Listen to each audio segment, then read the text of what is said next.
সুপ্রভাত, আমি কনি রায়চৌধুরী আর আপনারা দেখছেন নিউজ মোমেন্ট বাংলা।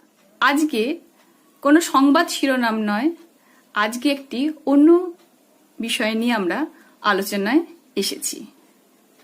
উত্তরপ্রদেশের হাথরস কাণ্ড, যা নিয়ে সারা ভারতব্যাপী এক প্রতিবাদের ঝড় চলছে।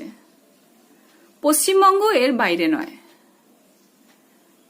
সবার মনে একটাই প্রশ্ন, আর কতদিন পর্যন্ত নিরীহ মেয়েরা এইভাবে নৃশংসভাবে অত্যাচারের সম্মুখীন হবে? আর কতদিন পর্যন্ত তাদের অকালে প্রাণ যাবে?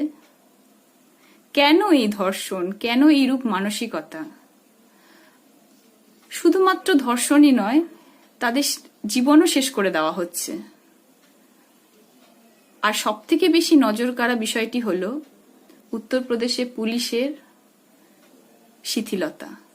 প্রশাসনের কোনো দায়বদ্ধতাই যেন নেই দোষীদেরকে শাস্তি দেওয়ার, কিংবা হয়তো তারা দোষীদেরকে আড়াল করছে।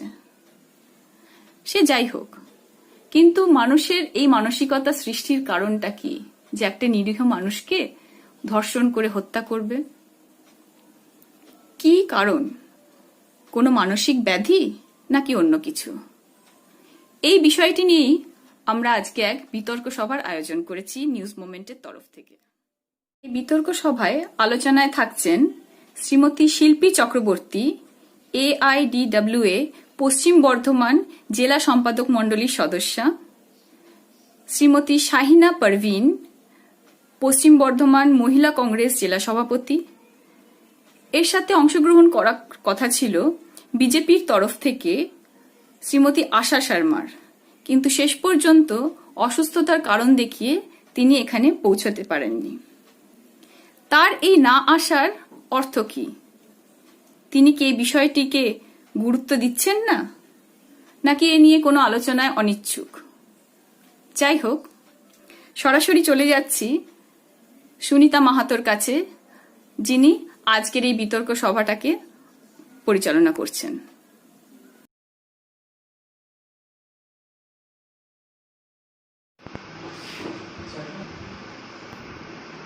आज न्यूज मोमेंट टीम के द्वारा एक डिबेट का आयोजन किया गया, जिसका विषय है rape and murder, is it the result of mental disorder.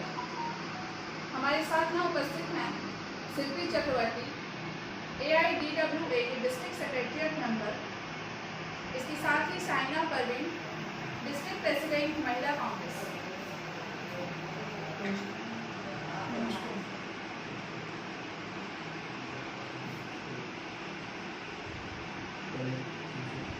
शिल्पी जी से हमारा पहला प्रश्न है, रेप और मर्डर क्या ये मानसिक विकृति का परिणाम है? देखिए, आज आप लोग जिस डिबेटটা আপনারা যে ডিবেটটা আজকে দেখেছেন, এই কথাটা ও বলছিল ফিজিক্যাল অ্যাসল্ট এবং তারপরে মার্ডার, সেক্সুয়াল অ্যাসল্ট তারপরে মার্ডার, সেটা একটা বিষয়। এটা আগেও হয়েছে, কিন্তু এখনও হচ্ছে। সেটা আগেও আমাদের সমাজে নিন্দিত ছিল, আজও আমাদের সমাজে এটা একটা নিন্দার বিষয়।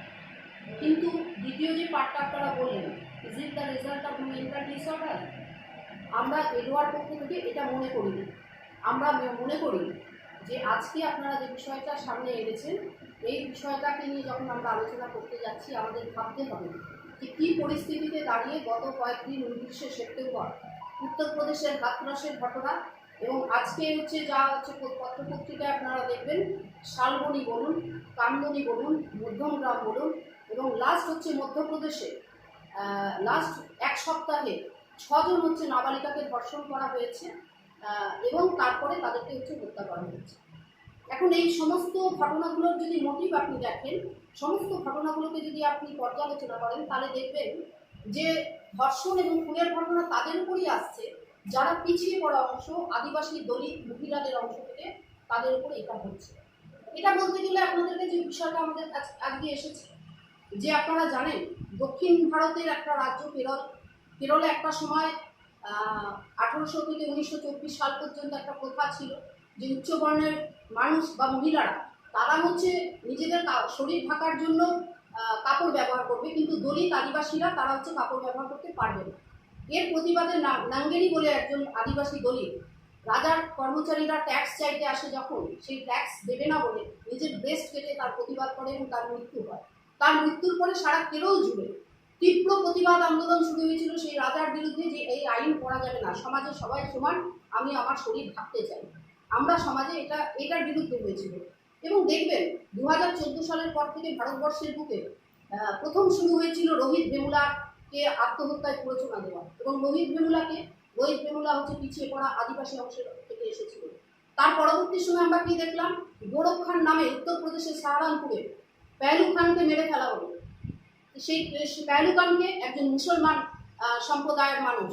তারপরে আমরা কি দেখলাম, সারা উত্তরপ্রদেশ জুড়ে মুসলমান দলিত অংশের মধ্যে একটা তীব্র আক্রমণ নামিয়ে আমরা হলো। আর আমরা পশ্চিমবঙ্গে কি দেখছি 2011 পর থেকে প্রতি 2 মিনিটে ধর্ষণের ঘটনা আমাদেরকে চমকে দিচ্ছে। সমস্ত গ্রাফটাকে হচ্ছে আমাদের কাছে একটা চরম আশঙ্কার সৃষ্টি করছে।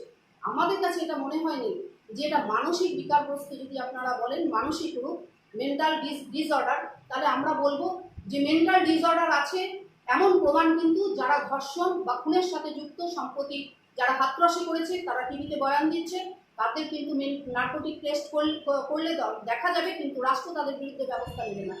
এরপরে যেটা বিষয় হচ্ছে, আপনারা দেখবেন উন্নাও কাণ্ডে কুলদীপ সেঙ্গার, তারা একটা উচ্চ বর্ণের মানুষ এবং তিনি হচ্ছেন একজন জনপ্রতিনিধি, এটা কোথাও প্রমাণিত হয়নি যে হচ্ছে তিনি মানসিক বিকারগ্রস্ত। আবার আরেকটা ঘটনা আপনারা দেখবেন যে হচ্ছে আপনার অন্যান্য যে অংশের যে মধ্যম গ্রামের হচ্ছে যে ঘটনা, সেইখানেও যারা হচ্ছে মেরে ফেলার চেষ্টা করেছিল তারাও কিন্তু মানসিক বিকারগ্রস্ত নয়। নির্ভয়া দিল্লিতে যে ঘটনা, যে 4 জনকে ধরা হয়েছিল, তারাও মানসিক বিকারগ্রস্ত না। তাহলে এই ট্রেন্ডটা কি সিগন্যাল দিচ্ছে সমাজের মধ্যে, যে রাষ্ট্র প্ররোচনা দিচ্ছে উচ্চ অংশের মানুষ, জাতিবাদ প্রথা যেটা, সেই অংশের মানুষের মধ্যে রাষ্ট্র তাদেরকে লাগাম ছেড়ে দিয়েছে যে তোমরা এই বিভৎসতাটাকে আরো বাড়িয়ে দাও, জাতিবাদটাকে আরো বাড়িয়ে দাও এবং এই দলিত সম্প্রদায়ের উপর হচ্ছে আক্রমণ করো। কিন্তু একটা প্রবণতা আরেকটাও এর ভিতরে আছে।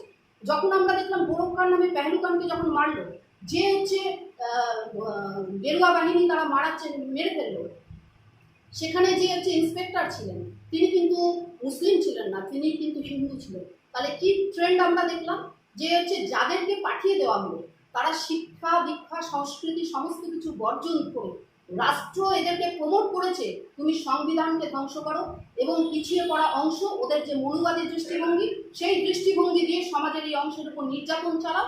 আর এরা দলিত আদিবাসী কি হিন্দু মুসলমান এই যে ভাগ করছে, এরা কারণ নয়, এরা হচ্ছে কর্পোরেট পুঁজিপতিদের স্বার্থে একের পর এক যত খুন দর্শন হচ্ছে, তার বিপরীতে দেখবেন একটা সরকারি প্রজেক্ট আসছে, যেটা হচ্ছে রাষ্ট্রের সম্পদ বিক্রি করে দাও হচ্ছে, কখনো হচ্ছে মহিলাদের উপর আক্রমণ বেড়ে যাচ্ছে, তার বিরুদ্ধে কোনো ব্যবস্থা নিচ্ছে না।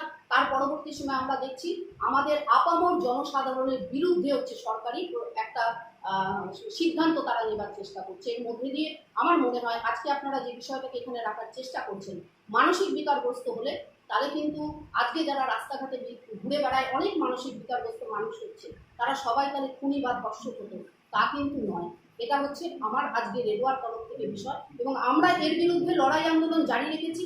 সমাজের পিছিয়ে পড়া প্রান্তিক অংশের মানুষ, তাদের উপরে যে আক্রমণ, আমরা মনে করি আমাদের যে জীবন যন্ত্রণা, রাষ্ট্র তার দিকে হচ্ছে খেয়াল দিতে হবে, খেয়াল করতে হবে, রাষ্ট্রকে দেখতে হবে যে হচ্ছে মহিলাদেরকে কিভাবে হচ্ছে রক্ষা করা যায়, এবং পিছিয়ে পড়া অংশের মানুষের উপরে আক্রমণ, এটা রাষ্ট্রের আক্রমণ, রাষ্ট্রের দৃষ্টিভঙ্গির আক্রমণ, B.R. আম্বেদকরের যে সংবিধান, সেই সংবিধানের উপর আক্রমণ, লোকতন্ত্রের উপর আক্রমণ। अब इस विषय पर हम साइना जी से उनका मत जानेंगे कि क्या ये रेप और मर्डर मानसिक विकृति का परिणाम है। अदावर्स, सबसे पहले मैं न्यूज़ मूवमेंट को धन्यवाद जनाऊंगी जिन्होंने इस विषय पे हम लोगों को बुलाया है और चिंतित किया है।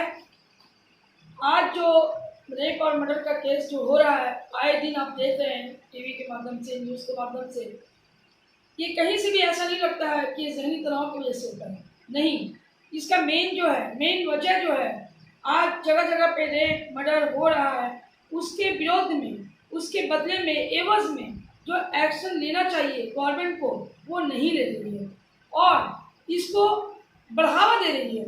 बढ़ावे का शक्ल ये हो रहा है कि अगर किसी दलित के साथ या किसी आदिवासी के साथ, किसी भी कमजोर के साथ ये मामला हो रहे हैं, तो उसका जांच पड़ताल सही नहीं करके बल्कि उसको दबा दिया जा रहा है, उसको बिल्कुल क्लियर करके निकाल दिया जा रहा है। और यही वजह है कि समाज में हमारे यहाँ दिन ब दिन ये रेप और मर्डर का सिलसिला जो है जारी है। और लोग इसमें इस तरह से उलझ जा रहे हैं कि जहाँ पे कोई दूसरे मुद्दे को लेकर अगर कुछ करना है तो वो नहीं कर पा रहे हैं। आज खवातीन का चलना, महिला का चलना निकलना इतना दुश्वार हो गया है, इतना दुश्वार हो गया है कि कहा नहीं जा सकता। और एक ये थी कि एक यंग महिला या नौजवान के साथ यह भी इतना ये हालत इतनी बुरी हो गई है कि जो बच्ची, जो मासूम बच्ची जो गोद में खेलती हुई है उसके साथ भी ये मामला हो रहे हैं। जो हमारी ज़ईफ़ा, जो हमारी ओल्ड एज माँ है, दादी हैं, उनके साथ भी ये मामला हो रहे हैं। तो इसका जो मेन कारण है, जो मेन वजह है, वो सिर्फ एक ही वजह है कि इसको ज़हनी तनाव और किसी परेशानी के तहत नहीं, बल्कि इसको हमारी गवर्नमेंट इस पर ध्यान नहीं देते हुए इस पे उसको छूट दे रही है, उसकी लापरवाही है। उसकी लापरवाही के कारण आज ये रेप और मर्डर का जगह जगह सिलसिला बढ़ता जा रहा है। आप उत्तर प्रदेश को हाथ में ले ली उठा के नजर देखिए, केरला में देखिए, आज हमारे बंगाल में देखिए, कहीं भी आप ज्यादा से ज्यादा दिल्ली में देखिए, आए दिन ब दिन अगर पहले वाले जिस तरह से अगर ये जो रेप और मर्डर का सिलसिला है जिस तरह से अगर हो रहा है, अगर किसी एक को भी आप बताइए कि सख्ती से सही से अगर उसको पनिशमेंट दिया जाए तो क्या दूसरा व्यक्ति कोई उस पर हिम्मत करेगा? नहीं करेगा। तो लोग ये एक सजावट है, एक मतलब एक तरह से मैं तो यही कहूंगी कि रेप और मर्डर का जो मामला है बिल्कुल प्री प्लानिंग हो रहा है, बिल्कुल प्री प्लान के तहत किया जा रहा है। और यही कारण है कि आज लोग इसको तेजी से बढ़ावा करने वाले कर रहे हैं और आराम से सुख की नींद सो रहे हैं। और जिनका घर लुट रहा है, लड़कियां बर्बाद हो रही हैं, महिला तबाह हो रही हैं, नौजवान मारे जा रहे हैं, बेकसूर जो है उनकी जिंदगी तबाह हो रही है, और करने वाले सुख की नींद सो रहे हैं और हमारी गवर्नमेंट भी सो रही है। आपने बताया कि आए दिन हो रहे रेप की घटनाएं जातिगत हिंसा का परिणाम है। तो हमारा सवाल है कि इस तरह का हिंसा हमारे समाज में कब तक चलता रहेगा और इसे कैसे रोका जा सकता है? देखिए, हम लोग हमेशा बोलते हैं, हम लोग राष्ट्र का द्वारा जो काम होना चाहिए, যেমন ধরুন আমাদের রাষ্ট্র আমাদের জন্য যে কাজগুলো করা দরকার, ছাত্রদের পড়াশোনা হবে, বেকার যুবকদের কাজ হবে, মহিলাদের অর্থনৈতিক ক্ষমতায়ন হবে, পার্লামেন্টে বলুন, সংসদে বলুন, তাদের ক্ষমতায়নও করা হবে। এবং এবছর 2020 ইন্টারন্যাশনাল ওমেন্স ডে যে কল ছিল জাতিসংঘের, যে ইচ ফর ইকুয়াল, সেটাকে যখন সামনে আমাদের রয়েছে, সেই সময়ে দাঁড়িয়ে আমরা দেখছি ডিসক্রিমিনেশন সোশ্যাল ইয়েতে মহিলা এবং পুরুষের মধ্যে সেই ডিসক্রিমিনেশনটা কিন্তু ঠিকমতো কাটছে না। সেই জায়গায় দাঁড়িয়ে আমরা এডোয়ার তরফ থেকে আমরা লাগাতার প্রচার আন্দোলন করছি এবং আমরা এটা বলেছি, অনেকে বলার চেষ্টা করেছে যে তোমরা রাজনীতি করো, কিন্তু আমরা বলি রাজনীতি আমরা করি। আমরা মহিলাদের সুরক্ষার জন্য কথা বলি, আপনি যদি বলেন রাজনীতি, আমরা রাজনীতি করি। আমরা বলি একটা ছাত্র তার কলেজে এডুকেশন, তার পাওয়ার হক আছে, প্রত্যেকের সমান এডুকেশন এবং সরকার তার ব্যবস্থা নেবে, সেটা যদি রাজনীতি করা হয়, তার জন্য লড়াই যদি রাজনীতি করা হয়, তাহলে আমরা সেটা করি। আমরা এটা বলি যে এমপ্লয়মেন্ট করা দরকার। এই লকডাউন পিরিয়ডে এত কাজ চলে গেল, এত মানুষ হচ্ছে কর্মহীন হয়ে পড়লো, সেটার জন্য লড়াই যদি রাজনীতি হয় তাহলে আমরা সেই রাজনীতি করি। কিন্তু তার সাথে সাথে এই যে ডিসক্রিমিনেশন, এই ডিসক্রিমিনেশনটাকে যদি মেটাতে হয়, তাহলে আজকে আমার সাথে রয়েছেন, আমার সহযোগী দিদি রয়েছেন, তিনি বলছিলেন কথাগুলো। সর্বধর্ম সমন্বয়ের আমার ভারতবর্ষের যে সংবিধান, সেই সংবিধানের যে শর্ত ছিল যে প্রত্যেকে মানুষ সমান, এই সংবিধানে ভারতবর্ষের অভ্যন্তরে প্রত্যেকটা মানুষ সমান, মহিলা পুরুষ নির্বিশেষে সমান, সেইটাকে প্রতিষ্ঠা করতে গেলে আমাদের গণ আন্দোলন আরও বেশি তীব্র করতে হবে। বিজেপি এবং তৃণমূল এরা দুজনের যে দৃষ্টিভঙ্গি, এবং মূলত এরা মহিলাদেরকে হচ্ছে ঘরের ভেতরে ঢুকিয়ে রাখার চেষ্টা করছে, যে একটা মহিলাকে তার হচ্ছে বাচ্চার জন্ম দিতে হবে আর ঘরে রান্নাঘরে সে থাকবে, এটা হচ্ছে মহিলার কাজ। এটা হচ্ছে বিজেপির হচ্ছে গোপন ভিলেন যে এজেন্ডা, তার মধ্যে আপনারা দেখবেন মৌলবাদী সংস্কৃতি তাদের মধ্যে প্রচার করায়। আর অপরদিকে হচ্ছে পুরুষদের কাজ দেবে না। লকডাউন পিরিয়ডে পরিসংখ্যান দেখবেন, আপনাদের যে আঁকড়া রয়েছে সে আঁকড়া দেখবেন যে মহিলাদের উপর হিংসা আরও বেশি করে বেড়ে গেছে। কেন বেড়ে গেছে? কারণ আমার কাজ নাই। আমার যখন কাজ নাই রাষ্ট্র আমাকে কাজ দেবে না, আবার মহিলাদের নিরাপত্তা দেবে না, পুরুষদের সব ক্ষোভ দিয়ে পড়ছে মহিলাদের উপর। এটাকে যদি বন্ধ করতে হয় তাহলে আমাদের রাষ্ট্রের হস্তক্ষেপ দরকার, এবং রাষ্ট্রকে যদি মানাতে হয় তাহলে ইমিডিয়েট এই হচ্ছে সাম্প্রদায়িক বিজেপি, মনুবাদী ভাবনার চিন্তায় ভাবিত বিজেপি, এবং পশ্চিমবাংলায় এই যে সাম্প্রদায়িক তৃণমূল, যারা হচ্ছে সব সময় সাম্প্রদায়িক হচ্ছে রাজনীতি করে গেছে, তাদেরকে হচ্ছে ইমিডিয়েট এই সরকার থেকে তোলার জন্য আমাদের ব্যবস্থা করতে হবে, এবং রাষ্ট্রের হস্তক্ষেপ ইমিডিয়েট দাবি করতে হবে। তার জন্য গণ আন্দোলন যা হচ্ছে আমাদের সাথে রয়েছেন দিদি, তাদের সাথে আমাদের একটা অ্যালায়েন্সও হয়েছে, সেই জায়গায় দাঁড়িয়ে এই গণতান্ত্রিক আন্দোলনকে আরো বেশি প্রসারিত করতে হবে, তবেই গিয়ে আমাদের এর থেকে মুক্তি পেতে পারি, এছাড়া আমাদের মুক্তির কোনো উপায় নেই। हमारा अगला सवाल साइना जी से है। यूपी के हाथरस में हुए मामले में यूपी सरकार की क्या भूमिका रही? यूपी के इस हादसे में यूपी सरकार की जो भूमिका देखी गई है वो बिल्कुल इस केस को उन्होंने दबाया है, और इस केस को उन्होंने बिल्कुल घुमाकर, और जो उनके साथ जो करने वाले थे, जिनको पनिशमेंट देना चाहिए, सजा देना चाहिए, उन्होंने इतना गलत किया है कि उनके ही घर वाले के ऊपर में और दबाव डाल दिया और केस डाल दिए, और नाजायज तरीके से उनके ऊपर अत्याचार हुआ जो नहीं होना चाहिए था, बिल्कुल गलत हुआ है। और ये यूपी सरकार को शर्म आनी चाहिए कि एक लड़की के साथ रेप हुआ, और वो भी उस मासूम के साथ, और उसके घर वालों को ये भी अधिकार नहीं मिला कि वो उसको देख पाए, अपने हाथों से जला पाए, और सरासर उनके साथ में अन्याय हुआ है, और ये गलत है। और इस अन्याय पे हम तमाम लोगों को, जितनी भी पार्टियां हैं, जितने भी हम हिंदुस्तानी वासी हैं, सभी को आवाज उठाना चाहिए। इसलिए आज वो वहां हुआ है तो कल हमारे यहाँ भी हो सकता है। और मैं तो यही कहूँ, जुल्म करने वाले से ज्यादा गुनहगार जुल्म को बर्दाश्त करने वाला होता है। आज इस अन्याय पे हमारी तमाम पार्टियों को सवाल करनी चाहिए। आज हम लोग इसके लिए लड़ रहे हैं, हमारी बहन देखिए अभी यहाँ पे है, हमारे सीपीएम के भी लोग, तमाम लोग, हम लोग इसके लिए आंदोलन कर रहे हैं और करते रहेंगे। और मैं यही कहूंगी कि जो लोग खामोश बैठे हुए हैं, जो इसके विरोध में आवाज नहीं उठा रहे हैं, उन्हें भी जागना चाहिए, उन्हें भी अब अपने अंदर में ये जज्बा लाना चाहिए कि यह खामोशी को तोड़े, और उनके ऊपर जो अन्याय हुआ है, जो गलत हुआ है, उत्तर प्रदेश सरकार ने जो गलत की है, उस गलत को गलत साबित करना होगा। कि इस तरह की घटनाओं के लिए लड़कियों के कपड़े और उनके आचरण जिम्मेवार है, इस विषय में आप क्या कहना चाहेंगे? आज अगर यूपी सरकार ये बात कर रही है तो ये अपना दामन बचा रही है, ये साफ साफ अपना दामन बचा रही है कि कपड़े के लिए और इसके लिए। जहां आपने आज ये कह दिया कि ड्रेस की वजह से ये होते हैं, कहीं पे आपने कहीं कहीं ये भी देखा है हर जगह कि एक अच्छी नकाबपोश महिला जा रही है, उनके साथ भी हुआ है, तो आप क्या जवाब देंगे? आप इसके बारे में आपकी यूपी सरकार क्या कहेगी? ये यूपी सरकार सिर्फ अपने बचावे के लिए एक एक बात अपने मन से निकाल कर अपना बचावा कर रही है। अगला सवाल सीपी जी से है। सीपीएम के समय में भी इस तरह की घटनाएं होती थी, तो उस समय वो लोग जिस तरह से घटना को हैंडल करते थे और अभी के समय में क्या फर्क? क्या समय में वामफ्रंट का टाइम में धनंजय का फांसी हुआ था, वो समाज का तरफ एक सिग्नल था कि अगर कोई ऐसा करतूत करेगा, कोई ऐसा हरकत करेगा, तो उसके खिलाफ सरकार, ये राष्ट्र उसके खिलाफ पूरा बंदोबस्त करेगा, पूरा कार्रवाई करेगा, प्रशासनिक जो कार्रवाई होता है वो कार्रवाई उसके खिलाफ किया जाएगा। तो ये जो सिग्नल सब तरफ में दिया, ये गुंडा बोलिए, ये माफिया बोलिए, ये रेपिस्ट बोलिए, जो भी है, तो वो लोग उसमें उस टाइम थोड़ा भयभीत हो गए कि अगर हम लोग ऐसा करेंगे तो हमारा खिलाफ होगा ऐसा कार्रवाई। आप लोग देखिए शेख हसीना का केस में एक शेख मुन्नी नाम का एक औरत का उसको फांसी लगाया गया है। तो सरकार क्यों फांसी लगाए? क्योंकि वो अपना हस्बैंड का मर्डर किया है।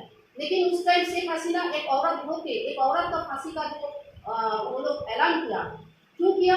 इसके जरिए समाज में एक मैसेज जाता है कि अगर कोई करता है, समाज राष्ट्र का नज़र में सबको इक्वल है, चाहे वो पुरुष हो चाहे वो महिला हो, सबको एक जैसा व्यवस्था मिलेगा, एक जैसा ट्रीटमेंट मिलेगा, इसीलिए उसका खिलाफ कार्रवाई किया गया है। इसी तरह वामफ्रंट का अमल है, ये धनंजय का जब फांसी हुआ, ये वामफ्रंट का एक सिग्नल था, ये जितना गुंडागर्दी, ये जितना रेपिस्ट था, इसका खिलाफ में कि यह वामफ्रंट का टाइम में नहीं चलेगा, हमारा जन आंदोलन है, वो जन आंदोलन इसका खिलाफ था। लेकिन ये अभी जो 2011 साल का जो आंकड़ा है, आप देखिए इसका अंतर है। কেন কি আমাদের মমতা ব্যানার্জি প্রথমে এসেই বলেছিলেন আমি গুন্ডা কন্ট্রোল করতে পারি, গুন্ডা তার হাতে রয়েছে। আর একের পর এক ধর্ষণের ঘটনাকে তিনি ছোট ঘটনা বলেছেন। আর সেই ছোট ঘটনায় আমরা হচ্ছে ছোট ছোট ছেলেদের কাজে আমাদের মহিলা সমাজ অত্যাচারিত হচ্ছে, মহিলা সমাজ ধর্ষিতা হচ্ছে, তাদের প্রতিদিন এই ধরনের অত্যাচারের শিকার হতে হচ্ছে। কাজে অন্তর আছে, দৃষ্টিভঙ্গির অন্তর আছে।